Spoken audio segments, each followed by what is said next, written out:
E a Marina vai continuar aqui com a gente para falar um pouquinho mais sobre o recesso, o tal do recesso do Legislativo que está para começar. Mas, além da votação do PL da dosimetria, que a gente já falou aqui, o Senado aprovou também um projeto de lei complementar que propõe cortes em benefícios fiscais. O texto prevê a redução dos incentivos tributários em 10% ao longo de 2 anos, com 5% em 2025 e mais 5% em 2026. Após a apreciação de um destaque, o texto seguirá para a sanção do presidente Lula. E a Marina tem mais detalhes sobre isso também, né? É isso, Nath. A gente tinha expectativa, né, que hoje encerraria os trabalhos, que seria um dia um pouco mais tranquilo em relação aos outros, mas na verdade isso não aconteceu.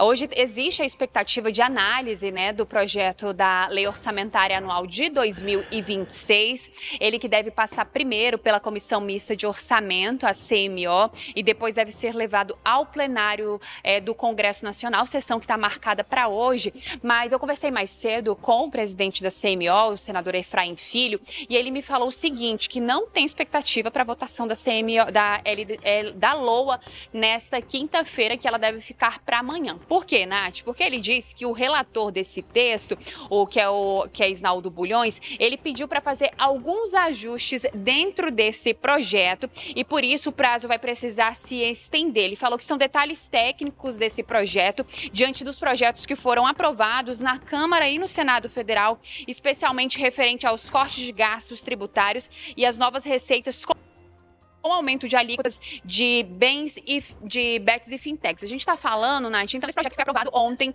dentro do Senado Federal. Esse projeto ele foi aprovado ali por volta de 1h da manhã, bem na madrugada, e ele entra também nessa projeção para a lei orçamentária anual, que é o quê? Que são os gastos, as metas, tudo que o governo vai poder utilizar em 2026. Nisso aí também entra o fundo eleitoral, entra aquelas emendas impositivas que a gente chegou a conversar, que o texto ele foi aprovado com essas emendas impositivas, colocando aí o pagamento delas até julho de 2026. A maior parte delas, cerca de 65%, devem ser pagas até julho de 2026 e isso deve beneficiar os partidos e todos esses políticos que querem disputar as eleições, porque eles vão enviar recursos para os seus estados. Então, os trabalhos mesmo do Congresso, eles devem finalizar mesmo apenas nessa sexta-feira, de acordo com o Efraim Filho. A LOA deve ser votada apenas nessa sexta-feira. Hoje deve ter a análise aí de toda essa peça orçamentária.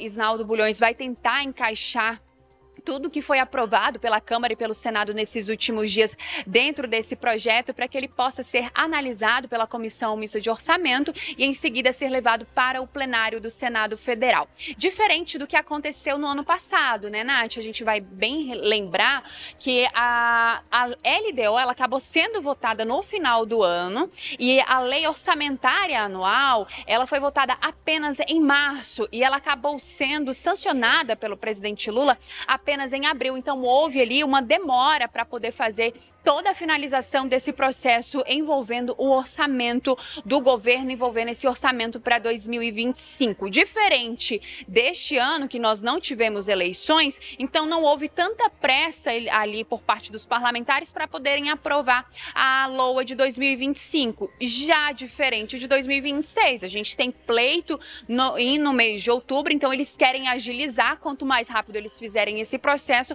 mais rápido os recursos vão chegar para os seus estados e dessa forma eles conseguem trabalhar aí para suas campanhas, para as eleições, visando aí uma possível reeleição, uma mudança de casa da Câmara para o Senado Federal, também campanha para os governos.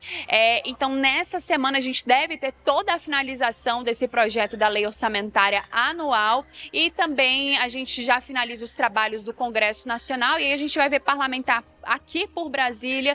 Deve acontecer isso só lá para fevereiro, pelo menos pelos corredores do Congresso Nacional, da Câmara e do Senado Federal. Mas eu ouvi de alguns, Nath, que eles vão começar já a fazer articulação para o ano que vem. Lindbergh Farias disse que essas pautas de segurança pública que ficaram para ser discutidas apenas em 2026, o que o governo deseja é que elas voltem para a pauta já na primeira semana de fevereiro, na primeira semana de início dos trabalhos no Congresso Nacional, para eles poderem agilizar isso, porque a pauta de segurança pública ela deve ser utilizada em outubro pelos parlamentares, até mesmo pelo próprio presidente Lula, vai ser uma das suas bandeiras para essa possível reeleição, ele que deve disputar aí o seu 4º mandato. Então, a gente fala lá de fevereiro, que parece que está muito distante, mas está logo ali. Então, a gente deve ter movimentação, sim, principalmente nos bastidores em torno desses projetos da área de segurança pública e de outros projetos também. Lindbergh Farias disse que o governo deve evitar enviar a quantidade de projetos que foram enviados em 2025, isso porque o foco é eleição, Nath.